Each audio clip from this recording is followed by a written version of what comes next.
My name is Cara Pryor, and I'm going to be telling you a bit about the cross-stitch maps that I made. I wanted to just share an impression of the huge history and breadth of expression and information in fiber art and embroidery. So I'm not going to talk about these examples very much, but there's this is the Bayeux tapestry, which is an example that gets brought up a lot. It's this huge, basically propaganda story in embroidery that's almost 1,000 years old.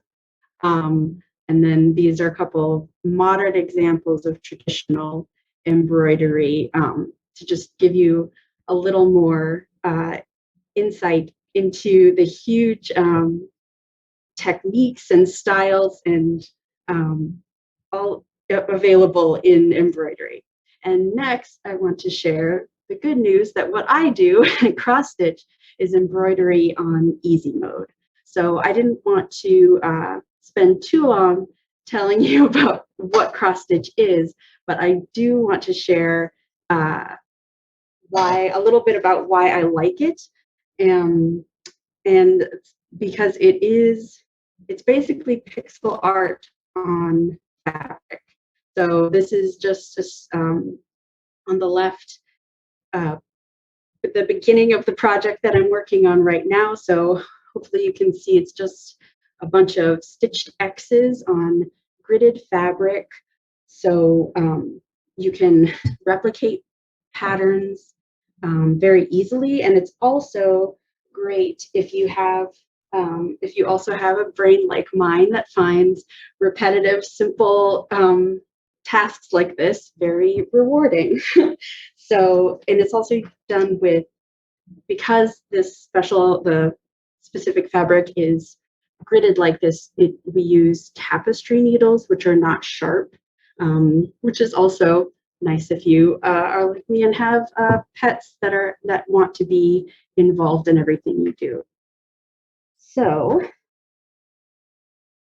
I was taught embroidery or cross stitch when I was young by my grandmother. I came back to it in my late 20s as a grad student, kind of as an outlet, and I had done some designing of my own patterns and some stitching of others.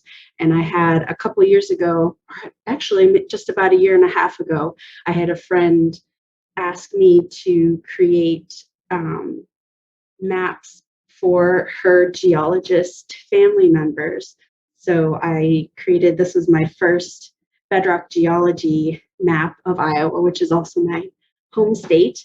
And that was really fun and connected with people. So I kept going, and I now I've finished 21 physical pieces of bedrock geology for United States, states and territories.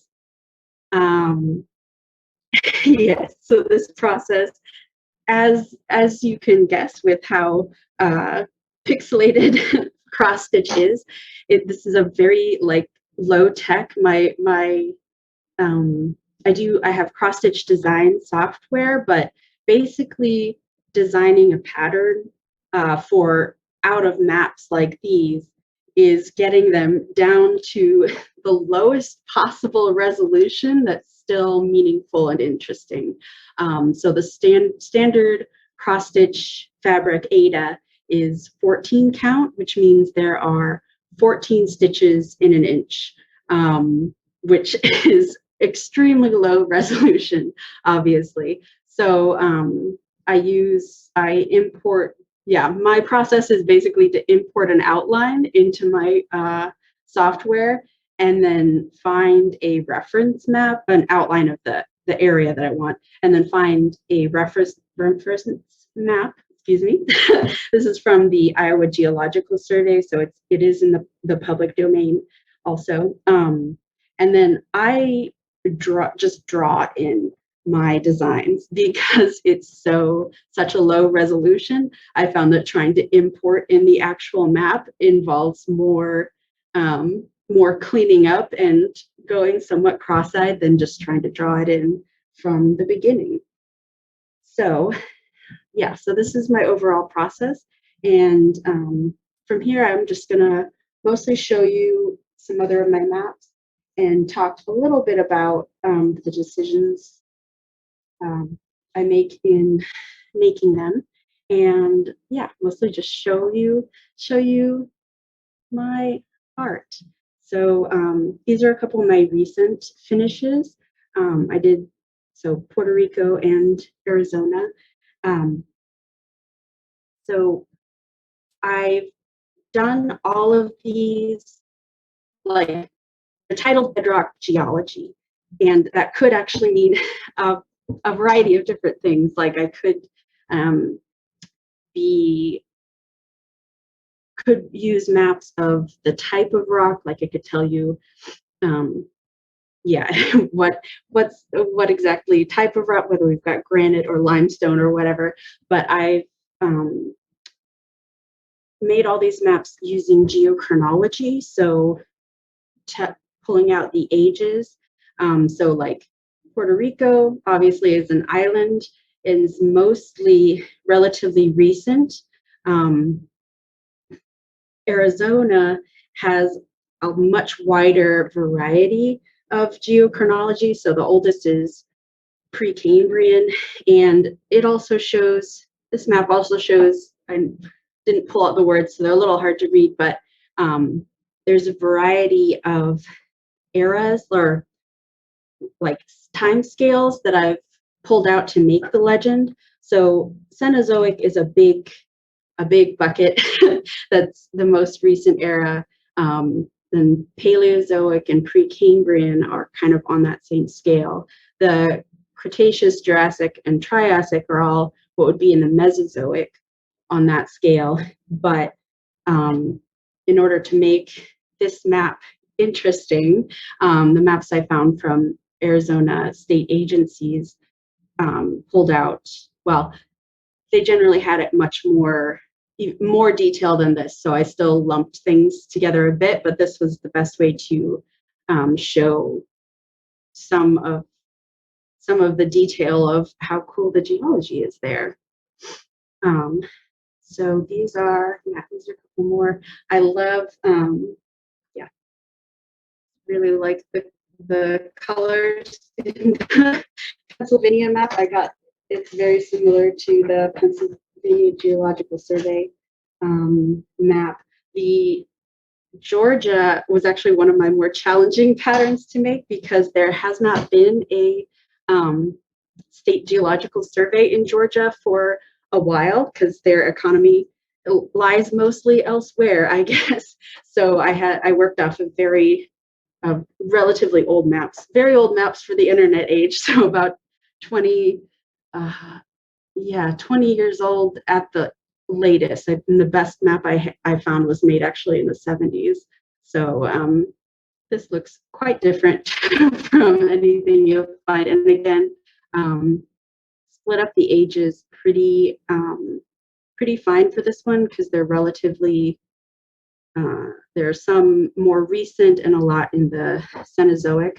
I also, for the whole kind of Appalachian region, I lumped a lot of the Appalachians in together because they are such old and interesting mountains. To do them justice, I want to make a different separate map. So if we pulled out all the different ages um, in the Appalachians and in this region, there'd be I'd need maybe 15 or 20 more entries on my legend, and this pink area here would be a bunch of squiggles. So it's very cool. I tried to capture some of the coolness, and I'm hoping also to encourage folks to learn more about their areas because there's a lot. There's just a whole lot of cool cool things in each of our states.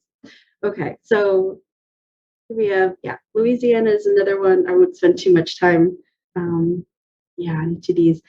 Is another one that's almost all recent.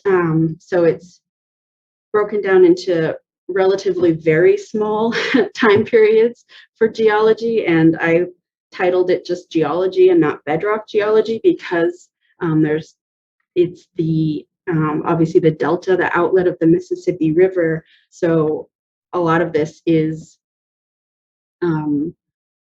not necessarily rock. It's just relatively recent depositions, which is also very cool. And there are a lot of very cool maps of the Delta area that deserve other maps as well.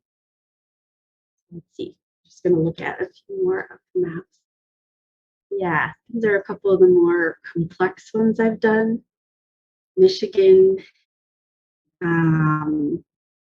is I always hypercorrect this in my mind.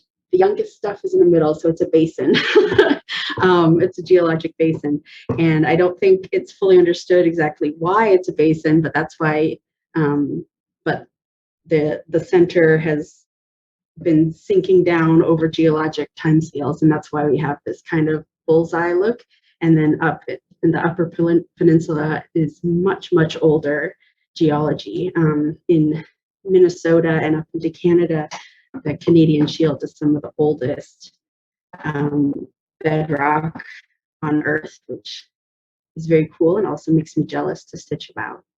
Okay, so these two are just a little bit of comparisons. Like, obviously, I started with the Iowa map. So, and here in Iowa, we're relatively flat. Most of our geology is from, yes, the Mesozoic, when the center of the United States was an inland sea. So there are, some interesting details, but it's mostly relatively simple map to make, and not too many decisions, I guess, not too many changes to make. Some maps, especially in the West, in mountains, have been much more challenging, and I've had to make a lot more decisions about what information to include and what can be lumped together a little bit more. So this is a map from the Washington Department of Natural Resources, and obviously, like, the map that I ended up with in cross stitch this is one of the more complex ones that I've made, but it still doesn't include all the different ages and breakdowns in Washington's history. So it's been very fun to learn a bit. So my background is in environmental science, and more studied on.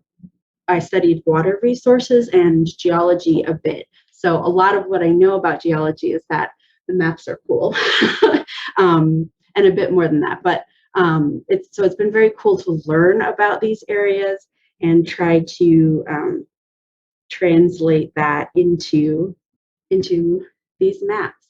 I've been working on other water resource focused projects. So I have a few bathymetry patterns.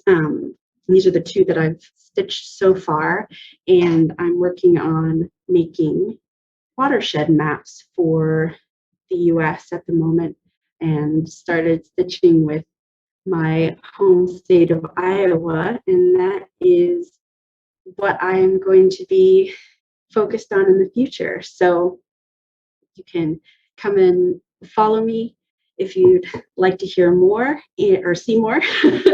And I would love to know if you are inspired or are already doing any pixel fiber art, any cross stitch of your map nerdery.